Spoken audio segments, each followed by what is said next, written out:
ഒരു ലഗേജ് വെക്കാനുള്ള ഒരു സ്പേസ് തന്നെ ഇതിന്റെ അകത്ത് കൊടുത്തിട്ടുണ്ട്. അതെ, അതുപോലെ തന്നെ ഈ ക്യാമ്പിങ്ങും കാര്യങ്ങൾക്കൊക്കെ പോകാനായിട്ട് ഏറ്റവും സ്യൂട്ടബിൾ ആയിട്ട് ഒരു വെഹിക്കിൾ തന്നെയാണ് ഇത്. തീർച്ചയായിട്ടും ഈ ഒരു ബഡ്ജറ്റിൽ ഈ ഒരു വാഹനം അത്യാവശ്യം ഈ ഒരു വരുന്ന പർപ്പസ് ഒക്കെ സെർവ് ചെയ്യാറുണ്ട്.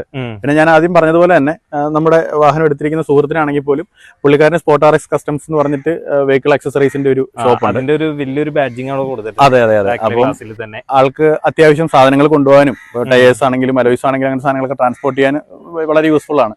പിന്നെ അത് കൂടാതെ തന്നെ പുള്ളിക്കാരൻ ട്രിപ്പൊക്കെ പോകാൻ ആഗ്രഹിക്കുന്ന ഒരാളാണ്.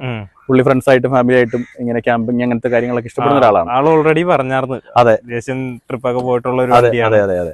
അപ്പോ പുള്ളിക്ക് ആ ഒരു പർപ്പസ് എല്ലാം സെർവ് ചെയ്യാനായിട്ട് വണ്ടി കൊണ്ട് പറ്റുന്നുണ്ട്. ഹെഡ്ലൈറ്റ് വരുവാണെങ്കിൽ എനിക്ക് തോന്നുന്നു യോധ ആ ഒരു ഏകദേശം ആ ഒരു രീതിയിൽ തന്നെയാണ് വരുന്നേക്കണത്. പിന്നെ എനിക്ക് തോന്നുന്നു 2 ഫോഗ് ലാമ്പ് അഡീഷണലി ചെയ്തിട്ടുണ്ട്. പിന്നെ ഗ്രില്ല് മിഷ് ചെയ്തിട്ടുണ്ട്. പിന്നെ നമ്പർ പ്ലേറ്റ് ഒരു സ്പീഡെക്സിന്റെ ഒരു നമ്പർ പ്ലേറ്റ് കൊടുത്തിട്ടുണ്ട്. നമ്പർ പ്ലേറ്റ് വെച്ചിട്ടുണ്ട്.